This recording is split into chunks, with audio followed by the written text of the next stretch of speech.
Tu m'échappes déjà là-bas. J'aurais ma chance, j'aurais mes droits. Là-bas, Et la fierté qu'ici je n'ai pas. là-bas, Ce que tu mérites est à toi. là-bas, Ici les autres imposent leur loi. Je te paierai peut-être là-bas. Dans un Congo qui bouge, la diaspora congolaise veut jouer sa partition. Elle veut être présente, faire bouger les lignes, participer à son développement. Comment? Elle s'interroge, elle se pose des questions, la diaspora questionne les gouvernements. Et pour répondre aux préoccupations de la diaspora congolaise, Lambert Mende, ministre des Médias, Relations avec les parlements, Initiation à la nouvelle citoyenneté et porte-parole du gouvernement. Les rendez-vous est pris, c'est dans la diaspora questionne. Bienvenue. C'est pour ça que j'irai là-bas.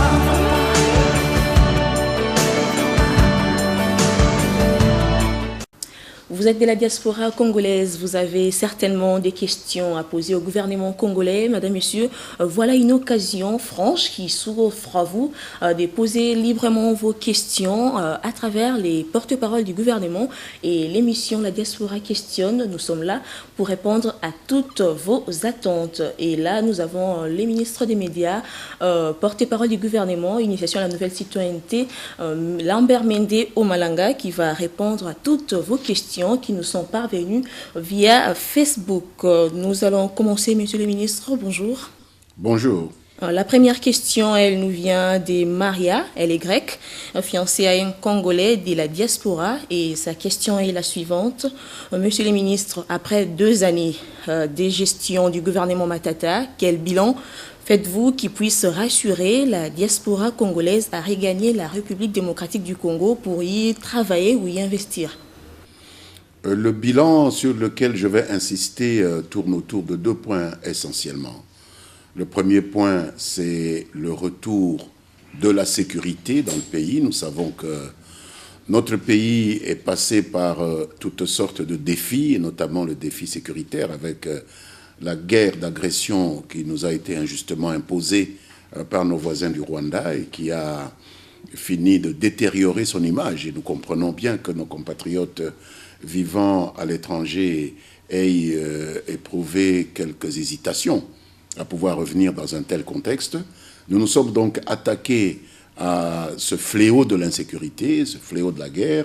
Nous avons vaincu militairement nos agresseurs et nous avons pu consolider cette victoire par des actions politiques et diplomatiques qui nous permettent de récupérer la plupart de nos compatriotes qui s'étaient mis au service de l'ennemi. Donc il y a plus de sécurité et donc plus de marge de manœuvre pour les compatriotes qui voudraient, dans la diaspora, opérer un choix, c'est-à-dire revenir, travailler, vivre, produire dans leur pays. Le deuxième aspect est économique. Nous avons stabilisé les grands paramètres macroéconomiques dans ce pays. Nous avons renoué avec une croissance positive et nous nageons maintenant vers une croissance à 2 chiffres. C'est quand même quelque chose qui peut encourager ceux qui ont des perspectives d'investissement dans le secteur de l'économie. Aujourd'hui, les partenaires, qu'ils soient capitalistes, qu'ils soient du secteur public à travers le monde entier, savent qu'on peut risquer ses capitaux en République démocratique du Congo. C'est une ouverture pour nos compatriotes qui ont des contacts avec plusieurs investisseurs à travers le monde et qui peuvent ainsi bénéficier de leurs apports pour revenir, investir et travailler en République démocratique du Congo. Il y a toujours dans ce secteur plus de facilité maintenant dans le doing business. Nous avons facilité les conditions pour la création d'une entreprise. Il fallait à peu près 2 mois et demi pour créer une entreprise lorsque nous sommes arrivés aux affaires. Maintenant, il faut moins de 15 jours. C'est des choses qui vont en s'améliorant et donc les gens ont plus aujourd'hui intérêt à revenir et trouver un environnement économique, un environnement sécuritaire beaucoup plus sain pour se déployer dans leur propre pays. La diaspora questionne les porte-paroles du gouvernement et quelles sont, monsieur le ministre, les retombées du dernier passage du président Joseph Kabila à Paris? On vous a vu, vous étiez là, à l'avant-plan. Eh bien, le président est allé à Paris en visite d'État pour répondre à une invitation de son homologue, le président François Hollande. Il s'agissait d'abord de consacrer le rétablissement des relations de confiance entre les deux pays qui avaient, tout le monde le sait, souffert un certain refroidissement à la faveur de la tenue du 14e sommet de la francophonie à Kinshasa. Nous n'étions pas au mieux de nos relations. Maintenant, il y a eu cette amélioration, cette embellie qui a profité à l'économie. Joseph Kabila a mis le cap sur la nécessité de faire venir plus d'investissements, plus de capitaux. Le pays est vaste, nous avons des relations privilégiées, notamment avec les BRICS, avec la Chine, avec l'Afrique du Sud, avec le Brésil et d'autres, mais ce n'est pas simplement avec ces capitaux-là que nous pouvons relancer de manière significative un pays aussi continental que celui-ci. Et donc le président est allé exprimer à son homologue français et aux capitaux français le besoin que la République démocratique du Congo éprouve de voir de nouveaux investissements français venir ou revenir en République démocratique du Congo à la faveur de cette embellie en termes de sécurité, cette embellie en termes de doing business. Et je pense qu'il a frappé juste parce que quelques jours après son retour, nous avons reçu ici plusieurs dizaines d'investisseurs français qui sont venus manifester leur désir de travailler, de retravailler en RDC dans le cadre de la semaine économique française. Donc c'est dans le secteur économique qu'il faut vraiment lire les raisons de ce voyage du président de la République en France. L'Union internationale des télécommunications, UIT, a fixé pour 2015 la date limite pour que tous les États membres basculent à la télévision numérique terrestre, la TNT. Où en est la RDC aujourd'hui concrètement? La RDC a déjà lancé des expérimentations en ce qui concerne cette télévision numérique terrestre. Nous avons acquis sur nos fonds propres 12 émetteurs qui ont été mis à la disposition des opérateurs. Ici à Kinshasa, certaines télévisions sont déjà sur le numérique. Nous avons créé un comité de migration de la télévision analogique vers la télévision numérique terrestre qui a été placé sous la présidence de mon ministère, donc sous ma présidence, et qui a commencé les efforts de pilotage de cette migration qui coûte aussi bien de l'argent que beaucoup de ressources humaines. Et donc nous espérons arriver à respecter ces délais, encore que au niveau de la SADC, nous avons des réunions où certains de nos partenaires estiment qu'il faut obtenir un allongement des délais pour tenir compte de nos moyens budgétaires qui ne sont pas aussi immenses que cela. Mais notre comité est au contact avec plusieurs partenaires que nous allons mettre à concurrence pour voir les mieux-disants qui puissent nous accompagner dans cette migration et nous permettre de respecter les délais qui nous ont été imposés par la communauté internationale. Et vous n'êtes pas buté à un problème des temps? Nous avons certainement un problème de temps, mais nous pouvons le résoudre avec les apports de nos partenaires parce qu'il s'agit quand même de plusieurs dizaines, si pas de centaines de millions de dollars à trouver. Et ces partenaires, ils sont déjà prêts? Ils ont déjà tout ce qu'il faut pour basculer les RDC à la télévision numérique terrestre? Mais nous sommes en train de basculer puisqu'il y a déjà, je vous dis, des chaînes ici qui émettent en numérique. Il s'agit maintenant de compléter pour l'ensemble de la ville-province de Kinshasa, pour l'ensemble du pays. C'est pourquoi il faut plus d'investissements.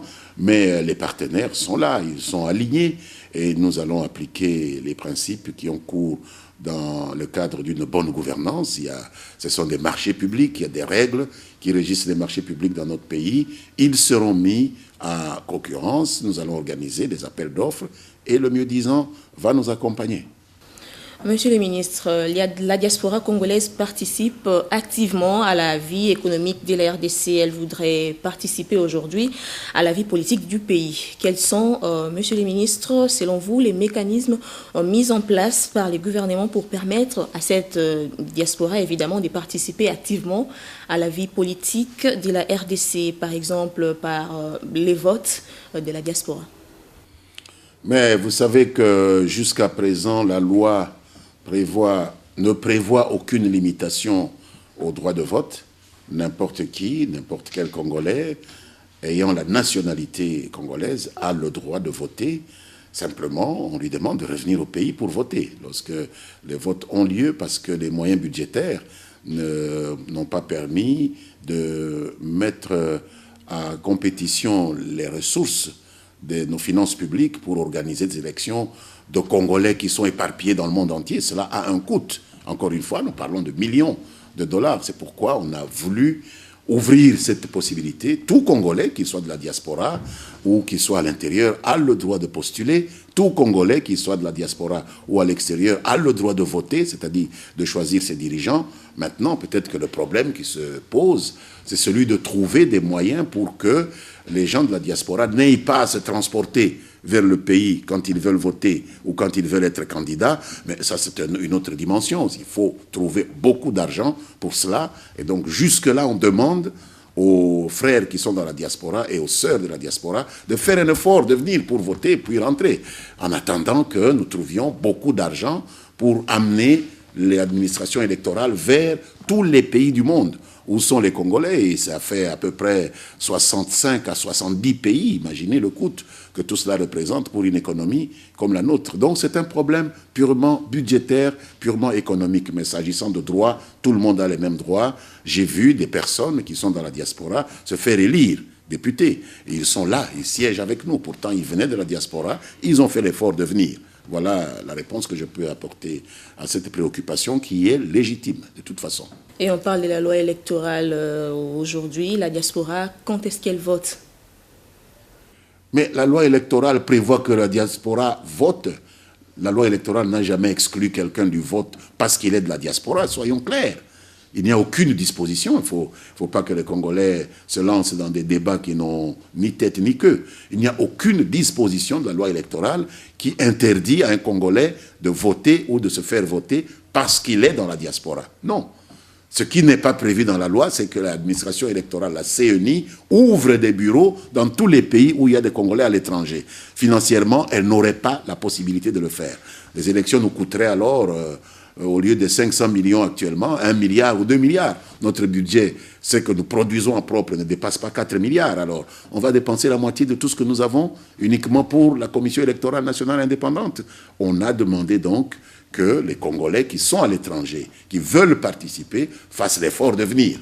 Vous êtes à Brazzaville, prenez le bateau, venez voter. Vous êtes à Bruxelles, prenez l'avion, venez voter ou venez déclarer votre candidature et les choses vont se faire. En termes de droit, il n'y a aucune différenciation entre un Congolais de l'étranger ou un Congolais du Congo. C'est un problème de budget pour la Commission électorale nationale indépendante. Donc, la question ne me paraît pas justifiée. Quand est-ce que la diaspora va voter? La diaspora pouvait avoir voté en 2006, pouvait avoir voté en 2011. Rien ne l'empêchait, sauf la distance. Voilà le problème. Mais monsieur le ministre, on a encore 2 ans pour les prochaines élections. Oui. Les budgets, les problèmes des budgets, ça peut s'arranger dans les 2 ans qui viennent.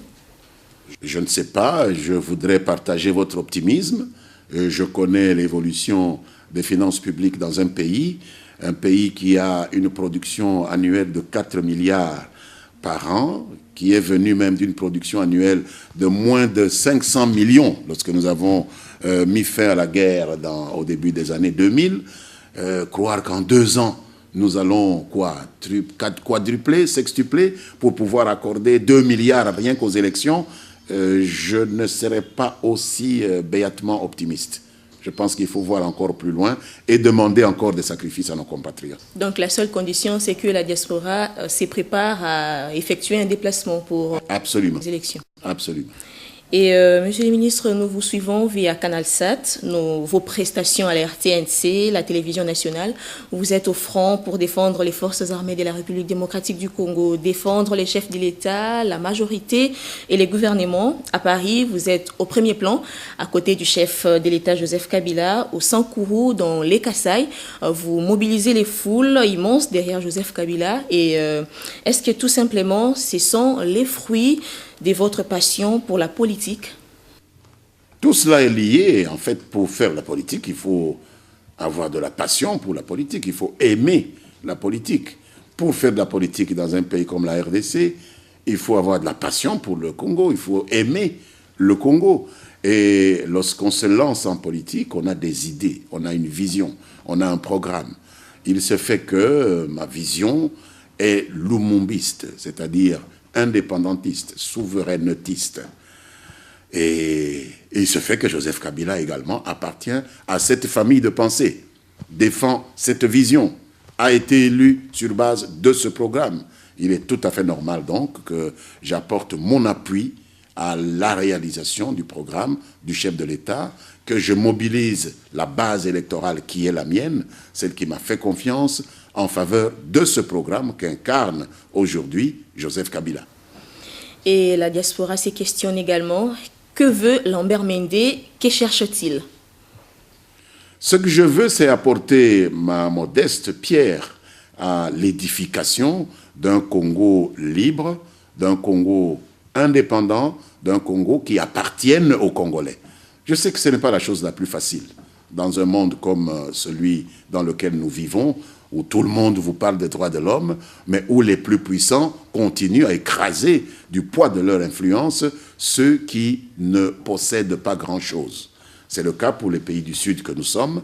On veut même tuer notre dignité. Et là, nous disons, on peut être pauvre, mais on doit garder sa propre dignité.